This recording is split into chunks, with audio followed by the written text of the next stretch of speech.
This technique can reduce the project size by as much as 90%. So, essentially what this script does is that it reads all the game objects in the scene, which this script is added to, and writes its location, rotation and scale into an XML file. Next we create another C# script, the purpose of which is to read the XML file we just created and, for the scene to be loaded, instantiates the game objects.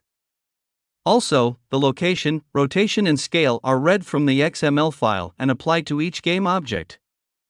This method drastically reduces the size, as now, we don't have to create a scene file for every level.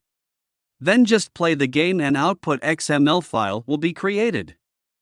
I have the script ready with me, and this is how it looks like. As discussed earlier, this script creates an output file containing all the game objects and their location, rotation, and scale. For this, add the second script component, loadLevel.cs, in your game, to a game object where you are loading the levels in your game. We will take a look at how the script looks like. The script fetches the current level number and its sublevel in the game.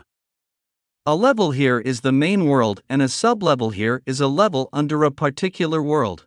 An inventory file is nothing but a scene which consists of all unique game objects that a world or main level needs.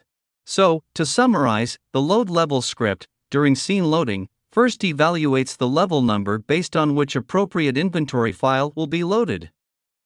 Then, for a particular main level and its sublevel, the already generated XML file is read, one by one, for object name and its transform, and then correspondingly instantiated using the appropriate game object template already defined in the inventory file.